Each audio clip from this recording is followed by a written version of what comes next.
paz. Tudo bem com vocês aí? Queria deixar uma mensagem de Deus para nós nessa noite. Aqui para mim é noite, mas são quase 10h10 aqui. A passagem que eu gostaria de deixar está no livro de João, capítulo 3. Vai dizer assim, Havia entre os fariseus um homem chamado Nicodemos, um dos principais dos judeus. Este de noite foi ter com Jesus e lhe disse: Rabi, sabemos que é mestre vindo da parte de Deus, porque ninguém pode fazer estes sinais que tu fazes, se Deus não estiver com ele. A isto respondeu Jesus: em verdade te digo, que se alguém não nascer de novo, não pode ver o reino de Deus. Perguntou-lhe Nicodemos: como pode um homem nascer de novo sendo velho? Pode porventura voltar ao ventre materno e nascer segunda vez? Respondeu Jesus: em verdade te digo, quem não nascer da água e do Espírito não pode entrar no reino de Deus. Aqui Jesus começa o texto falando de um homem chamado Nicodemos. A Bíblia vai dizer que Nicodemos, ele era um dos principais dos judeus. E a Bíblia vai dizer aqui no versículo 1 que Nicodemos, ele era um fariseu. O fariseu, ele era um doutor da lei. Ou seja, aquele que conhecia a palavra, teoricamente de Deus. E Jesus começa a falar para ele de coisas que ele ainda não sabia, que ele ainda não entendia. Jesus vai dizer que aquele que quiser entrar no reino dos céus, aquele que quiser andar na sua presença, através de Jesus, vai ser assim. Em verdade te digo, que se alguém não nascer de novo, não pode ver o reino de Deus. Só que esse nascimento que Jesus estava se referindo aqui, não é o nascimento de um homem que a mãe gera o filho 9 meses na barriga. Não é esse tipo de nascimento. É um nascimento espiritual. É um nascimento espiritual que Jesus está falando. Certa vez Jesus disse assim, que o reino dos céus não vem com aparência visível. O reino de Deus, nós não vamos ver o reino de Deus com aparência visível. O reino dos céus é muito mais do que nós olhamos, muito mais do que nós imaginamos. Na oração do Pai Nosso vai dizer assim: Pai, seja feita a tua vontade assim na terra como no céu. O pão de cada dia nos dai hoje, perdoa as nossas ofensas ou as nossas dívidas, assim como nós perdoamos os nossos devedores. Pai, venha o teu reino. Pai, faça a sua vontade. Existe uma condicional. Quando Deus fala, nós temos que estar preparados para ouvir o que o Senhor está falando e entender aquilo que Ele está querendo nos ensinar. E Nicodemos, aqui nessa passagem, ele sentiu uma certa dificuldade. Porque Jesus estava falando de coisas espirituais para ele. Nicodemos, se não nascer da água e do Espírito, de maneira nenhuma você entrará no reino. De maneira nenhuma você poderá ver o reino. Se não nascer da água e do Espírito. Isso vai de encontro com o que aconteceu com um outro homem. Atos dos Apóstolos. capítulo 9 vai dizer: Saulo, respirando ainda ameaças e morte contra os discípulos do Senhor, ele vai se dirigir ao sumo sacerdote. Eu não vou ler o texto inteiro. No capítulo 8 vai dizer que um homem chamado Estevão, ele foi apedrejado. Ele foi o primeiro mártir da igreja. O primeiro homem que a Bíblia relata que foi martirizado, que morreu por conta do evangelho. Estevão era um homem cheio do Espírito Santo e antes de partir, antes de morrer, a Bíblia vai dizer que ele consegue olhar para o alto e ele vê o Senhor assentado à direita, à destra de Deus. E mesmo assim, quando ele estava sendo apedrejado, ele intercede por aqueles que estão o apedrejando. Ele fala: Senhor, não lhe imputes este pecado. É como se ele estivesse sendo apedrejado e ele falasse para Deus: Deus, eles não sabem o que eles estão fazendo. E no meio daquele povo ali estava um homem chamado Saulo, que é o Paulo que nós conhecemos, o apóstolo Paulo. O apóstolo Paulo estava ali no meio daquele povo e ele consentia na morte de Estevão. Era como se Estevão estivesse sendo apedrejado e ele estivesse falando: mata, apedreja, cumpra a justiça de Deus, apedreja ele merece a morte. E no capítulo 9 de Atos dos Apóstolos vai dizer que Saulo ele pediu cartas, ou seja, autorização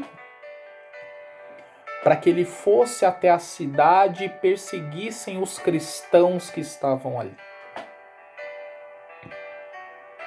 E Saulo, em posse dessas cartas, ele prepara a sua comitiva e vai até o caminho, até a cidade. E antes de chegar o Espírito de Deus, Jesus aparece para ele. E Jesus, ao aparecer para ele, diz: Saulo, Saulo, por que me persegues? E Saulo vai dizer para ele: mas quem és tu, Senhor, a quem eu persigo? E Jesus vai dizer: Saulo, eu sou Jesus, a quem tu persegues. Eu sou Jesus. Ou seja, Jesus se revelou para Saulo. Saulo, se nós formos ler a Bíblia vai dizer que ele foi ensinado por um homem chamado Gamaliel. Um outro mestre da lei. Assim como Nicodemos, que nós lemos inicialmente, ele era mestre da lei, Saulo também era mestre da lei. Saulo não, Gamaliel também era mestre da lei. E Saulo foi ensinado nessa doutrina, nesse ensinamento. Mas isso não permitiu, isso não foi a condicional para que ele conhecesse Jesus. Saulo entendia muito da letra. Ou seja, era como se Saulo pegasse essa Bíblia aqui, ó, esse livro.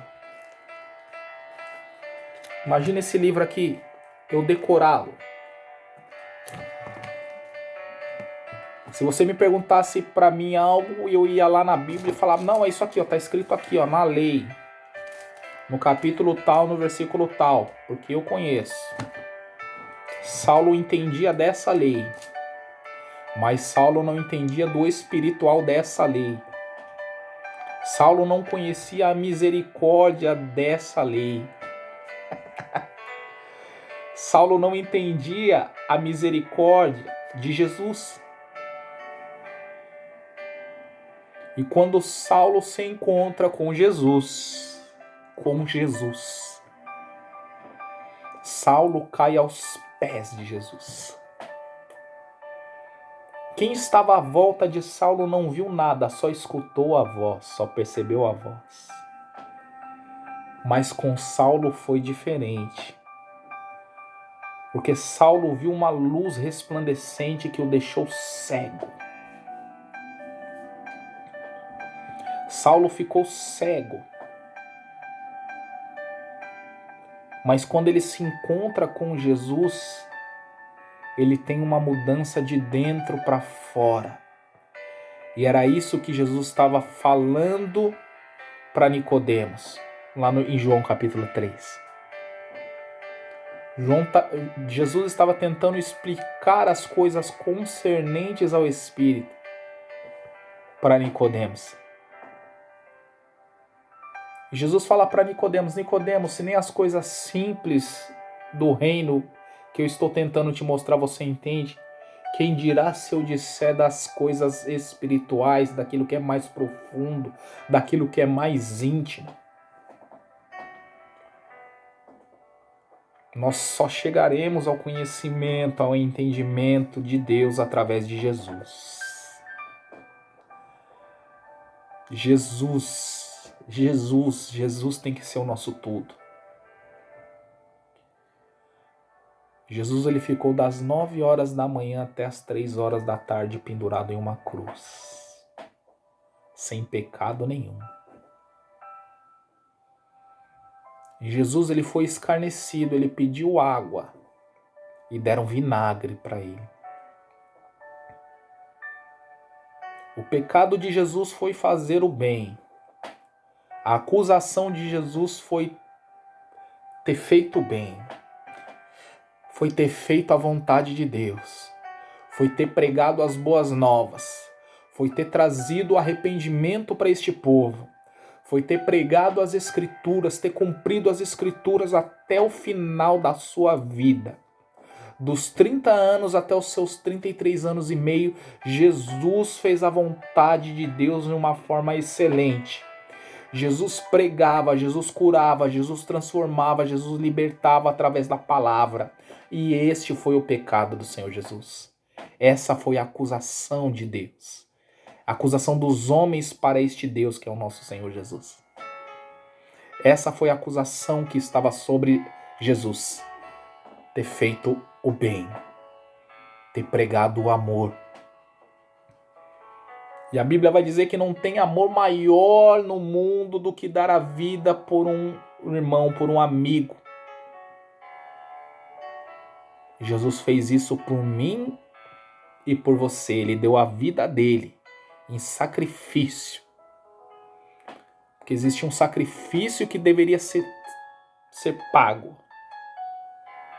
Era eu que era para estar na cruz do Calvário. Era você que era para estar na cruz. Mas nós não estivemos. Porque Jesus ele pagou um alto preço. Imagina nos dias de hoje eu ter que dar a minha vida por um traficante, por um homicida, por aquele que assassinou 10, 15, 20 pessoas. Jesus fez isso. Jesus deu a vida dele pelos pecadores. E essa mudança íntima, gradativa, só vem através de Jesus. Jesus é o centro de tudo, de todas as coisas. Apocalipse vai dizer que ele é o alfa, o ômega, o início e o fim, o princípio e o final é ele. Tudo começa nele, tudo termina nele. Tudo é dele, tudo é para ele, tudo depende dele. Em Gênesis vai dizer que nada do que foi feito se faria se ele não estivesse. Deus criou os céus e a terra. Deus fez grandes maravilhas, mas Jesus estava lá. Nós precisamos entregar a nossa vida para esse Jesus. Nós precisamos declarar que esse Jesus é santo e é poderoso. Quantas oportunidades o Senhor tem nos dado? Eu sempre falo isso, eu sempre gosto de falar isso. Ninguém é mais santo que ninguém. Mas existe um Deus que é mais santo que todos os homens. Existe um Jesus que é santo, que é puro. Que está sentado no trono de glória. No qual nós devemos a nossa vida para Ele. e agradecimento. Senhor Jesus,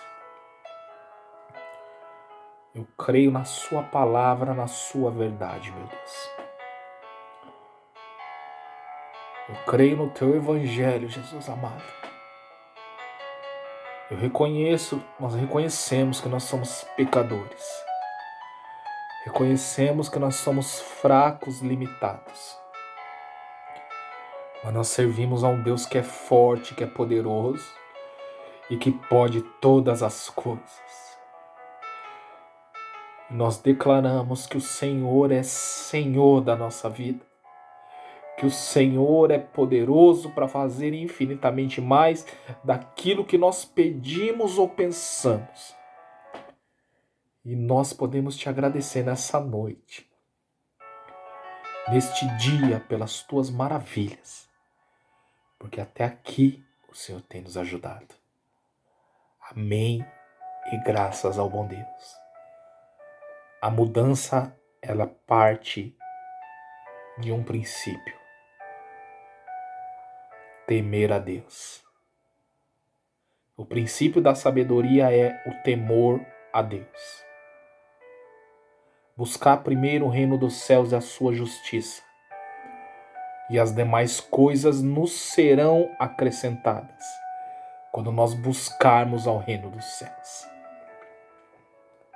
Que Jesus te abençoe, que guarde a sua vida, que guarde a sua casa. E que Jesus transforme a sua vida de dentro para fora. Que o íntimo do Senhor Jesus se revele a você. Em nome do Senhor Jesus. Tenha um excelente dia na presença de Deus.